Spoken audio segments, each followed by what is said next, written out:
बिस्मिल्लाहिर्रहमानिर्रहीम। अस्सलामुअलैकुम। The Urdu Islamic teacher channel में खुश आमदीद। मैं उम्मीद करता हूँ कि आप तमाम लोग अल्लाह तबारक व तआला के फ़ज़ल व करम से खैर व आफ़ियत से होंगे। आज का ये अमल नबी पाक सल्लल्लाहु अलैहि वसल्लम का बताया हुआ अमल है।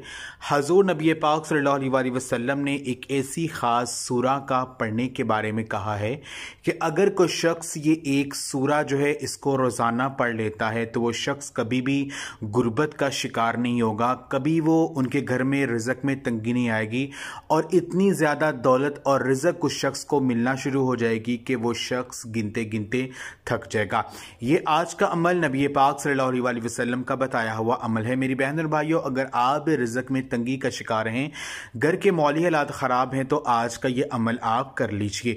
ये अमल बताने से पहले मैं अल्लाह पाक से ये दुआ करता हूँ कि मेरी जो भी मुसलमान बहनें और भाई जो मेरी आज की ये वीडियो देख रहे हैं, अगर वो रिज़्क़ की तंगी का शिकार हैं, उनके घरों के माली हालात ख़राब हैं, बहुत ज़्यादा गुर्बत आ चुकी है, तो मैं अल्लाह पाक से ये दुआ करता हूँ कि अल्लाह तबारक व तआला इस अमल को करने की बदौलत से और हज़ूर नबी पाक सल्लल्लाहु अलैहि वसल्लम के वसीले से अल्लाह पाक उनके जो भी मौली हालात ख़राब हैं, अल्लाह पाक उसमें बेहतरी कर दे और उनके घरों से रिज़्क़ की तंगी को दूर कर दे। आमीन। तमाम मेरी बहनें और भाई कमेंट्स में एक मरतबा आमीन ज़रूर लिख दें। कोई पता नहीं कि किसकी आमीन कबूल हो जाए और अल्लाह पाक आपकी दुआ को कबूल कर लें।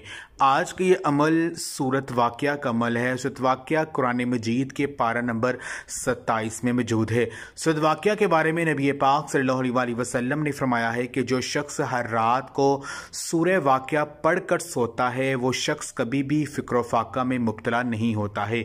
एक रावी में बयान किया गया है कि हज़रत इब्ने मसूद रज़ी अल्लाह तआला अन्हो का ये मामूल था कि वो अपनी बेटियों को यह ताकीद करते थे कि वो हर रात को सूरत वाक़िया पढ़ा करें। तो मेरी बहन और भाइयों, आप भी ये अमल कर लीजिए। आपने करना ये है कि रात को सोने से पहले इशा की नमाज के बाद सिर्फ एक बार सूरत वाक़िया जो है इसको पढ़ लें। रोज़ाना पढ़ें और अव्वल और आखिर 3-3 मरतबा दुरूद पाक पढ़ें और आखिर में अल्लाह पाक से दुआ करें। ये अमल अगर आप रोज़ाना कर लेते हैं तो रिज़्क़ की जो भी तंगी होगी वो ख़त्म हो जाएगी।